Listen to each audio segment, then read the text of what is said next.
Hey everybody, this is Adam from Team Bodge Engineering, and I'm here at Bodge Engineering HQ, and I saw a couple of really cool Lemons car tours. Scott Chamberlain with the Homer, and Chris Overzet with one of his numerous Lemons projects he's working on, and I thought it'd be cool to do this as well. And also, I hope other Lemons racers do this too. I'd love to figure out what people have done with their cars, the cool engineering hacks that have gone into them, or bodges, as is the case with us. So without further ado, let me introduce you to the Rolex. So for those of you that race in California and in the West Coast, there's a good chance that you've seen us out on track. We've been racing with this car for over 5 years now, which is hard to believe. And there's an interesting backstory as to how we actually ended up finding this car, why we wanted one of these, and why it eventually became the Rolex. So to begin from the beginning, what this car actually is it's a 1980 Rover 3500 SD1. And this is the same Rover that makes Land Rover and Range Rover. Before that company made 4x4s, they largely made very proper British sedans with lots of wood and leather. And in the 70s, they came up with what they wanted to effectively be a world-beating luxury sedan, one that was modern, that sort of showcased the engineering and styling talent coming out of British Leyland in those times, and actually British Leyland did have great engineering and styling talent. And the SD1 was the result of that. It came out in 1976. It was European Car of the Year. Really high hopes for this car, and then it made its way to the British Leyland factories, and that's kind of where things fell apart. And I mean that literally and figuratively. Quality was poor from day one. Strikes hampered production. They struggled to get these to dealers, and the ones that did get to dealers were just horrendous. Meanwhile, Rover had left the U.S. market back in, I think, 1971. The last car they sold here was called the P6. If you've seen the Super Grover Lemons race car, that's a Rover P6. That was a really well-engineered car, never that popular in the U.S. But when British Leyland management saw the SD1, they thought, wow, this could actually do really, really well in the U.S. So they went through the trouble of federalizing the SD1. Now, you might be thinking, but I've never seen one of these in the U.S. And yeah, you're probably right. They sent over somewhere between 500 and 800 units in 1980 as part of the first wave of SD1 imports. They went into Jaguar dealers and they said to each dealer, put an SD1 in your showroom and send us the orders as they came in, or as they come in. And a year later, in 1981, they still had not sold that full first allotment. In fact, it took them a couple years to go through them all, and it was such an abject failure that they decided to just not sell this car in the US anymore at all. It was just a single model year with well under 1,000 sold. So why did we actually choose the SD1? Well, me and my co-captain, Ulrika Haug, you can find her on Instagram as the Mindful Nomad _. We had been racing with Chris Overzet's Pit Crew Revenge for a number of years, me since 2012, Ulrika since 2014, and we knew we wanted to build our own Lemons car, and we knew we wanted it to be distinctive. And at the time, there were two things I think that led us to the SD1. The first was that we had a Land Rover Discovery. We absolutely loved it. We thought it would be cool to have a 100% Rover team. And the second thing is that we had watched a bunch of Top Gear back then, and there was, of course, the British Leyland Challenge. And in that challenge, Jeremy Clarkson's car was an SD1. So we set out to find one, which, as you can imagine, was no small feat. With fewer than 1,000 sold in the US in 1980, which was 35 years before we started looking for one, you can imagine the number of SD1s that still exist in the US, probably well under 100, if not under maybe 50 or so. So we used a bunch of different apps to scour Craigslist and actually ended up finding this one in LA for $220. Now, the thing about this one is that it had no engine.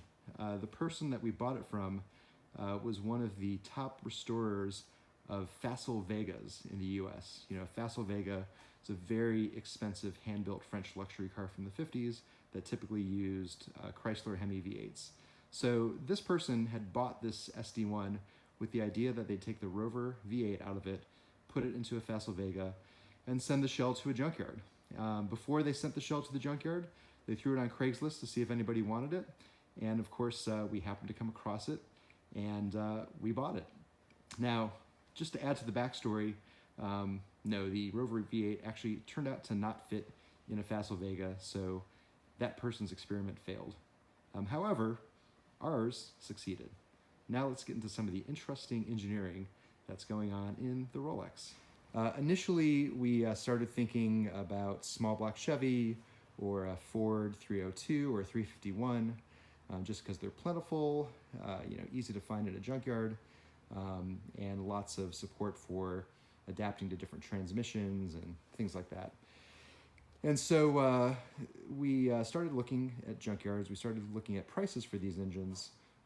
Surprisingly, they're actually pretty high. So we gave a call to our pal Chris Overzet, and we said, hey, do you have any other ideas for engines other than a Ford or a Chevy small block? And he said, well, have you thought about like a Japanese V8 or something? And we thought, oh, that's interesting. And so I started looking at Infiniti Q45s. I thought that would be interesting.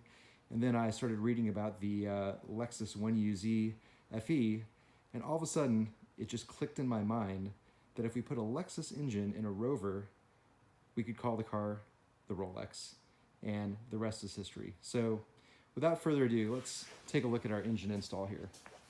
Now, early on, we didn't have much of an idea of how this would exactly work. We have to thank Chris Overzet quite a bit for his assistance here.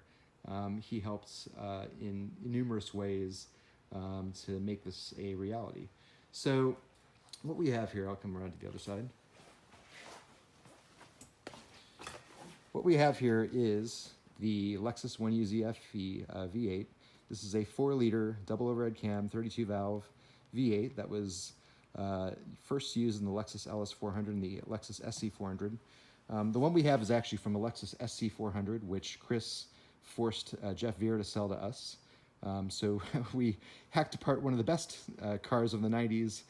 Now, fitting the Lexus V8 in the the Rover chassis was not easy. It required a lot of fettling. Chris made some custom engine mounts, and we eventually got this thing to settle into place. There's a subframe down at the bottom. The SC400 engine is a front drop sump, a rear drop sump, which means that the engine sits actually kind of behind the front axle line, if you can see there. So in some respects, it actually helps this car handle pretty nicely. Now, a few surprising things that occurred as we were doing this install. One, the Lexus radiator fits perfectly between the Rover chassis rails. It's incredible.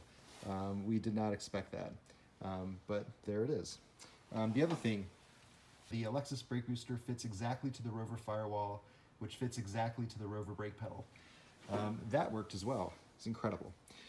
Now, for the first 4 years of running the Rolex, we ran this with the 4-speed automatic transmission from the Lexus, but we always knew we wanted to ultimately make this a 5-speed, and in the last year, we did that conversion. So now, this is running a Toyota W58 5-speed.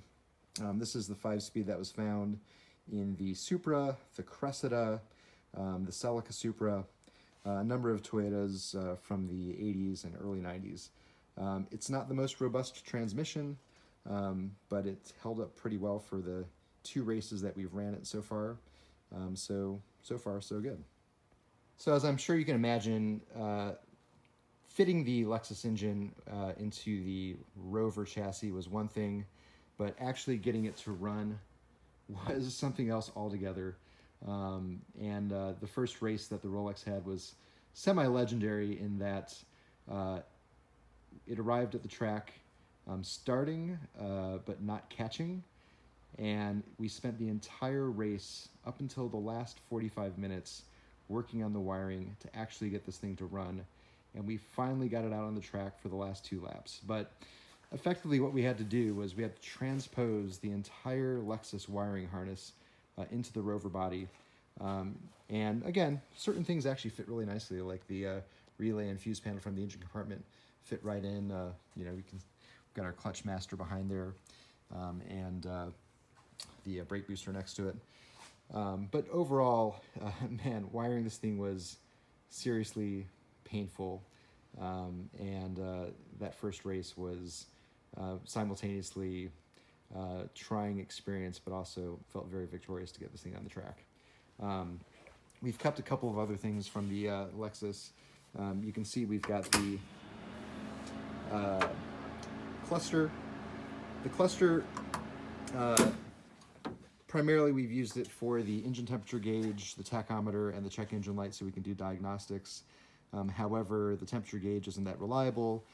The tachometer is oftentimes not paid attention to, so the engine's bouncing off the rev limiter. So we've recently added a tachometer with a shift light and a temperature gauge, so that we can actually get a proper read on those critical engine parameters.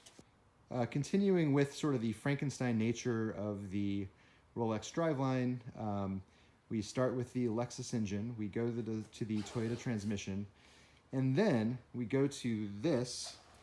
This is a 2-piece drive shaft from a 1998 Ford Ranger.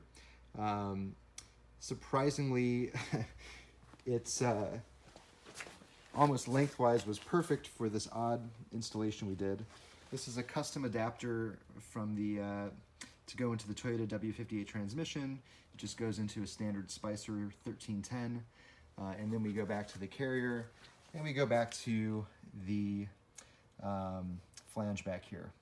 Now, for the longest time, just like we ran the Lexus transmission, we actually ran the stock Rover rear end on this for the first 4 years of its life, but then we realized we were really being limited by it. It was a open diff, it was a 284 ratio, and it was also just very weak. It wasn't really designed for any sort of racing application. So a couple of years ago, we switched to this. This is a Ford 8.8-inch rear end out of an Explorer. It's a limited slip, although we took out the clutch pack limited slip that came with the Ford axle originally and put in a Richmond locker. So it's a synchronized locking differential now, so it'll gradually lock under power. One of the other benefits, of course, is that we've got disc brakes in the rear now. Originally the Rover had drums. We'll talk more about those in a second. But the other thing you can see here is that originally the SD1 came with a Watts linkage rear end. We ended up figuring out how to keep that. We sort of hacked together a pivot point for the propeller, and we still have the factory mounting points for the Watts linkage back here. So in the rear suspension and brake department, here we have effectively the stock Ford disc brake setup from the Explorer, but you'll see here that we have a hub adapter. That's because the Ford axle bolt pattern is different from the Rover axle bolt pattern. The Rover axle bolt pattern is the same one as on a a Chevy pickup. So because we go to the races with extra sets of wheels and tires, we didn't want to have to think too hard about grabbing the right wheel and tire if we had to come in and do a wheel and tire change. So we got hub adapters so that the bolt pattern is the same front to back. Couple little trick things back here. We've got our gas adjustable shocks with 30 degrees of adjustment. We had to do custom trailing arms to fit the Ford axle. And then we were having an issue with the amount of torque that this thing delivers to the rear axle. It was punching a hole in the body. So we took a page out of Baja Truck engineering, and we put a torque absorber that basically absorbs the deflection forward and backward of the axle as it moves under load. So if you thought we were done with the Frankenstein nature of this car, not quite yet. The SD1 did come with front disc brakes, but they were very, very small front disc brakes. 2-piston calipers, not really set up for racing. But there are people over in Europe who have these, who race them, and they figured out that with a few small modifications, you could adapt Jaguar XJS brakes to the front of the Rover chassis, and that's exactly what we did. So we had to machine custom hub adapters to fit the Jaguar brake disc to the Rover hub.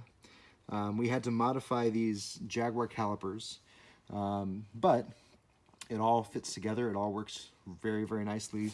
We're typically running EBC yellow or green pads in the front. We've got our brake cooling setup here that comes through the body, keeps the brake temps nice and cool. And in the front, suspension-wise, we've got a 60mm drop on the front springs, and up top, the suspension, the shocks are adjustable through this nut here, just the same as the rear shocks are. Inside the Rolex, it's pretty standard Lemons race car. We've got our padded race seat from Ultra Shield with 5-point harnesses. We've got our fire suppression, as has been mandated starting with last season. And there's the pull switch on the dash for the driver and on the roof for the safety crews. Chris Overzet built a really, really nice cage for us. Got our wink mirror. And we run the Motorola MR35 FRS radios through a nerdy radio system. You can see some of what was required from a wiring perspective to hook up all the right things for ignition to get this thing to actually run. It's not pretty, but it works. And Rover. So that in a nutshell is the Rolex. So the quick recap: 1980 Rover 3500, 1994 Lexus 1UZ FE V8, Toyota W58 transmission, Ford Ranger drive shaft, Ford Explorer rear end, Jaguar front brakes. Somehow it all works. We love racing Lemons. Thanks so much to the Lemons organizers for putting this on, to the judges for helping the races run smoothly, to all the corner workers who spend their time at the races. Lemons means a lot to us. I'm sure it means a lot to you guys as well.